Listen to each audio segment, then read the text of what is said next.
Hello everybody and welcome back to the Crooked Hour. Today we got some brand new fight announcements I'm going to break down, including Robert Whittaker, Sergei Pavlovich versus Alexander Volkov, Johnny Walker versus Volkan Oezdemir, Kelvin Gastelum versus Daniel Rodriguez, and Sharabudin, or whatever the fuck you say it, Nurmagomedov versus Ihor Potieria. These are some exciting matchups. Before this video starts, please hit that subscribe button. I'm trying to get to 100 subs. Every single sub helps on this dead channel. Please subscribe.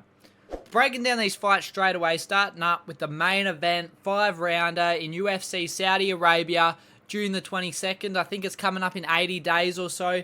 This is an exciting matchup. You got 13-0 Khamzat Chimaev versus 35-7 Robert Whittaker. Now, breaking down this fight a little bit. If Khamzat Chimaev doesn't finish Robert Whittaker in that very first round, Khamzat Chimaev is going to see problems on the feet. But Khamzat Chimaev could possibly get Robert Whittaker down that first round. You know, we talk about Robert Whittaker's takedown defense, but he did get headed arm throw by Dricus du Plessis. Name escaped me for a second. He did get headed arm throw by Dricus du Plessis, and he sort of made it look easy. But you can't forget Robert Whittaker got his own takedown in that fight. I could definitely see him shooting a takedown here just to mix it up. I could see that. Will he get it? No. I don't see him getting Khamzat Chimaev down, but may he, just to mix it up? Maybe. Khamzat Chimaev's best chance is in the first round, getting the grappling going. Now, I've had people say to me, just friends talking about this fight, if Khamzat Chimaev they're saying Khamzat Chimaev might KO him. I don't think he's going to KO Robert Whittaker. Surely he could. He does pack power, but he ain't that big of a hard hitter. He couldn't knock out Usman. He couldn't knock out Gilbert Burns. Although he did drop him, didn't knock out Kevin Holland. It's the ground game where he's dangerous, the submissions, the control. If he can get Robert Whittaker down that first round and find a sub, that's how he wins. I don't see him carrying that grappling pace into the second, into the third. I see Robert Whittaker being able to defend takedowns that later on. But I think the first round, when they're both fresh, that's when Khamzat Chimaev might get his takedowns, and that's when Robert Whittaker's got to be careful. We talk about Robert Whittaker's takedown defense, but he did get head and arm thrown by Dricus du Plessis. And that was sort of a bad look. It was a bad look, but will Khamzat Chimaev be throwing those same type of takedowns, the head and arm throws, the judo sort of takedowns? And he doesn't. He's more of a double leg or go to the back and sweep him out. He doesn't go for throws that much. So Robert Whittaker against a more conventional wrestler, I wouldn't call Khamzat conventional, but somebody who shoots more common takedowns. Will he be able to defend it? Possibly.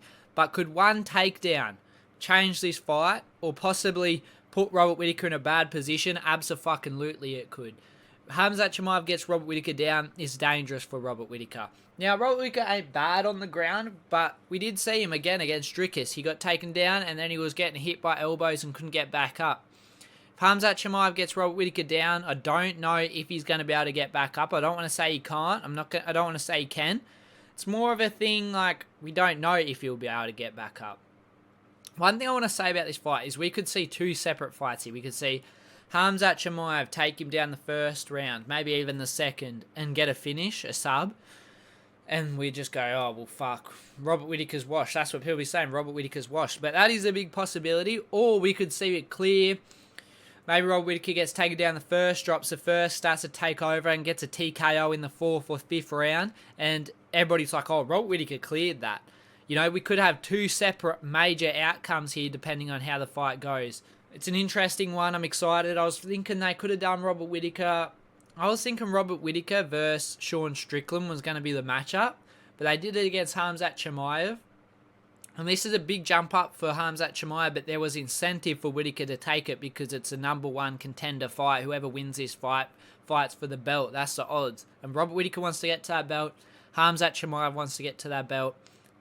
This fight all depends on how well Robert Whittaker can defend takedowns. That's what it comes down to. I reckon Robert Whittaker should fight on the outside, use his blitz, but not step in too close. Khamzat Chimaev, he's got to try and close that distance, fight up against the fence, make this messy.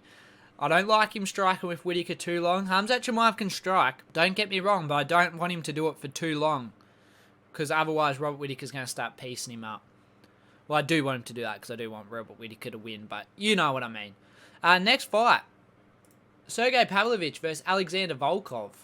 Now, this is an interesting fight. I don't know why it's not going big screen like this one. Let me see if I can... Yeah, so this is the co-main event. Alexander Volkov versus Sergei Pavlovich. Another great matchup. I think this will be the co-main. It's an interesting fight. I think Sergei's going to chin him. I think Volkov leaves his chin up in the air too often. And I think this is actually a good fight for Sergei Pavlovich. As good as Alexander Volkov is, I think this is a good fight for Sergei Pavlovich. I think he can close that distance, get through the reach.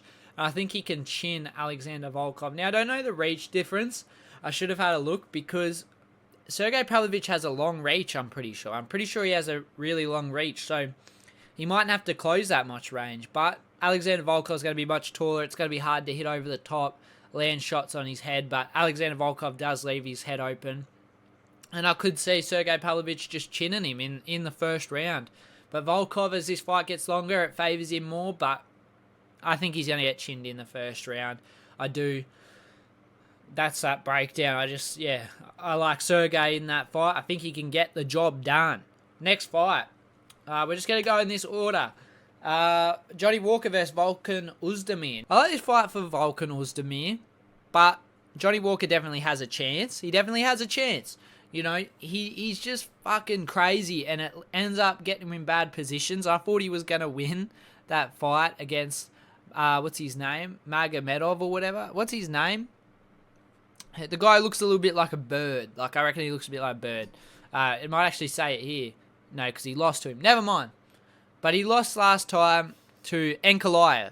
Ankalaev, that's his name. On the other side, you got Volkov. You know, coming off a good win. I think it was against Paul Craig that he's coming off a win against. Maybe I'm wrong. Maybe I am wrong there. But I'm pretty sure that's the win he's coming off of. And this is going to be a good fight. I could definitely see... I reckon Oezdemir's composure is going to win him this fight. Like, Johnny Walker is too crazy. And he's not that good at fighting technical. I don't like it when he fights technical. I like it when he fights crazy because he's giving himself a better chance. I don't think he should fight technical against Oezdemir. I think that'll be his downfall. He needs to fight this fight crazy and try and chin Oezdemir if he wants this win. But I think this fight favours Volkan Oezdemir to get the win. Sadly, because I'm a big Johnny Walker fan. I like Johnny Walker, but I think he might get chinned here. Another good matchup on that card. Next up, Kelvin Gastelum versus Daniel Rodriguez. Now, this is a fun fight. This is going to be a fun little scrap here. You know, Daniel Rodriguez... he's coming off a loss to, I can't remember names. Neil Magny. He's coming off a loss against Neil Magny. Coming off a loss against Ian Gary. He got head kick KO'd in that fight. And it wasn't good. It wasn't good. But here is a winnable matchup. But I think Kelvin's going to have him. I know as bad as Kelvin looked in his last fight, he was fucking getting wrestle-fucked the entire fight. Like, bro was getting dogged. Bro was getting ran over. Like a thought, bro. No disrespect, Kelvin. I actually like you. But he's not going to have that in this fight. He's going to be able to strike with Daniel Rodriguez. And we did just see Kelvin Gastelum beat Chris Curtis on the feet. People forget that fight after his latest fight. I think in a striking matchup here, I think Kelvin's going to be able to outbox Daniel Rodriguez on the feet. I think he's going to be able to mix it up. And I could even see him getting a takedown of his own here, honestly. I like Kelvin Gastelum in this fight. I think he can get the win. Daniel Rodriguez has crisp boxing, but I think Kelvin Gastelum has more of a selection. I think he's a better striker here overall, even with the hands. I do think that. I reckon Chris Curtis is a much better fighter than Daniel Rodriguez. I'd pick Chris Curtis to beat Daniel Rodriguez. So, I mean, not to do MMA math, but I like Kelvin Gastelum in this fight. Next fight, final fight, announced. Sharabutin Magomedov versus Ihor Potieria.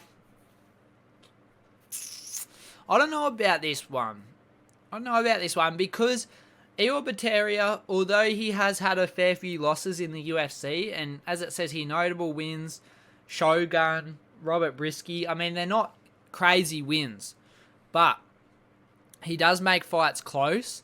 And I do like that here, but Shara Bullet on the feet is dangerous, and I think he's going to outpoint Ihor Potieria there.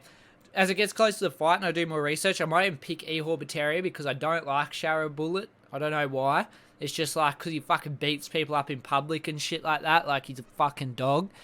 That's why I don't like him. And he's blind in one eye. Ehab looks like a fucking ox. He looks like an ox. Bullet looks like his evil twin. You know, this could be an anime story where evil twin versus good twin meet and they battle. I think Bullet's going to get it done right now, but I want Ehab to win. Shut down the fucking hype train. He got wrestle fucked in his last fight against Bruno Silva. Fuck Bullet. Ehab get the win, but Bullet's probably going to win, in all fairness. Another good fight to add to the card, and that's all of them. Some new fights got announced. I'm not going to talk about them, but Brad Katona versus Jesse Butler at UFC Vegas 9 in Las Vegas June the 8th. And we also got this fight, Cody Stamen versus Taylor Lopoulos, June 8th. So there's some other little matchups. Overall, I'm excited for this fight in Saudi Arabia. Robert Whittaker, get it done, please. Please, that'll be such a good fucking win for Whittaker. Imagine the hype after he gets that win. Imagine if he makes it dominant too, like 3rd, 4th, or 5th round. Imagine if he TKOs Khamzat Chimaev. But I have a stinky feeling that Khamzat Chimaev's going to get it done because that's just the way the UFC works. You know what I mean? That's just the way it works. It's like sometimes this shit seems scripted. I'm not saying it is, but like sometimes perfect stories play out and you can sort of tell when they're going to play out. And that's what could happen here.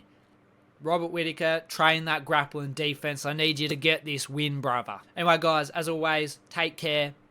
Please hit that subscribe button. Trying to get to 100. Appreciate it. Appreciate yous all. If you're in Australia, have a good long Easter weekend. And as always, guys, have a good one. Give me 5 minutes, I'ma pull up with like 5 niggas. Give me 5 minutes, girl, I'ma be right with you. If you vibe it right.